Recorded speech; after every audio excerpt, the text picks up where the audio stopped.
Ouais, en soutien, je ne peux pas me substituer au ministre du Développement économique, mais il reste qu'on en parlait tantôt à la table là, du fameux 60 000 que les entreprises. Il y en a peut-être certains ou certains d'entre vous là, qui en ont profité pendant la pandémie. Donc, un 60 000 où il y a 20 000 qui devient une subvention si vous remboursez le 40 000 à temps. Sinon, ben, vous le faites financer, comme on disait tantôt à la table.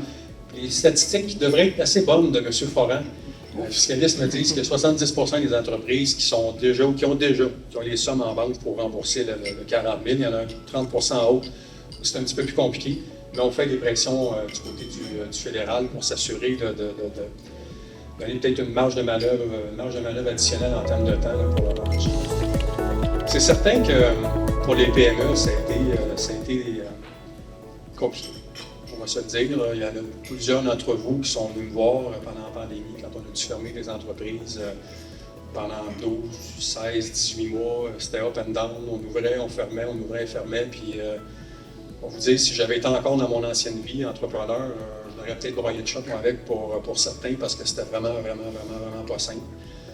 On a mis des mesures en place pour aider l'économie, pour aider les particuliers. On a baissé les impôts, on a mis des chèques ponctuels de 400, 600 $. On a donné une somme de 2 000 $ aux aînés de 70 ans et plus qui ont un revenu minimal très bas.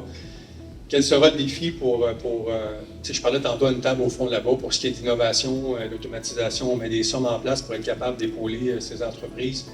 Est-ce qu'il y aura une baisse d'impôts? Je ne peux pas prétendre que les entreprises verront une baisse d'impôts. Il y en a eu une pour les particuliers là, qui est effective depuis l'été, depuis le 1er juillet dernier, mais il reste que le grand défi que les entrepreneurs, que vous avez, hommes et femmes, c'est d'innover. Là.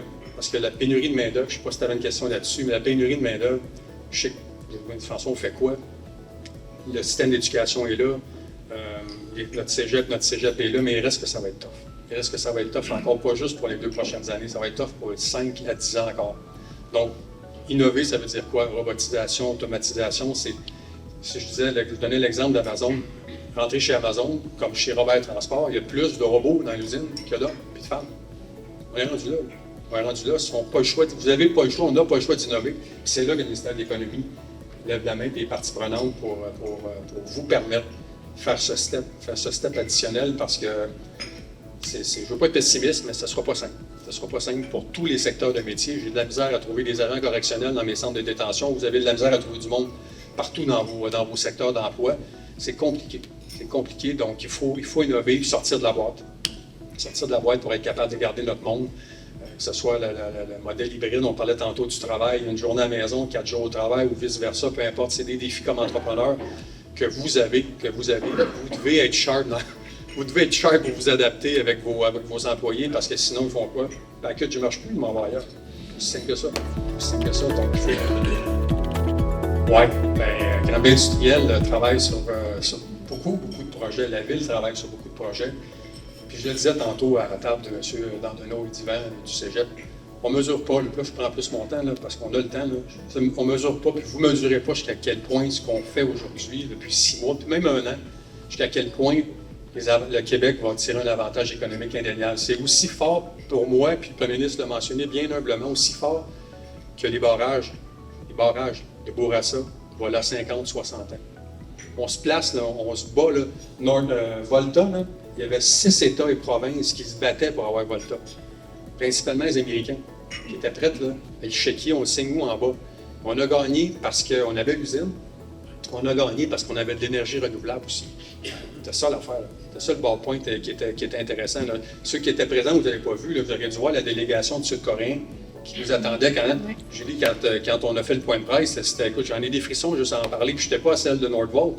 Mais on ne mesure pas, puis les effets collatéraux, c'était la première question que je posais à Pierre. Je dis, jusqu'à quel point on peut mesurer les effets de tout ça pour les petites, moyennes entreprises de Granby ou des environs? C'est tough à mesurer, mais cette usine, quand elle va démarrer, là, puis qu'ils vont avoir mis le cash là-dedans à hauteur de 750, puis là, phase 1. Phase 1, ça veut dire quoi? Peut-être une deuxième. Fait qu'imaginez ce que ça va amener comme travail, comme défi pour le cégep, pour la formation professionnelle, de former nos hommes et nos femmes qui vont travailler là, puis pour toutes les autres entreprises là, qui vont bénéficier là, de cet apport qui est la filière batterie. C'est 1,5 million de véhicules, là. On va faire des batteries, là, pour 1,5 million, c'est le premier step. Là. Fait que ça me fait vibrer de voir, puis j'étais tellement fier. Puis t'es député, puis tu rêves de ce genre d'annonce. Des fois, ça prend 10 ans, des fois, ça arrive jamais. Merci à Roxane, à toute l'équipe. Merci du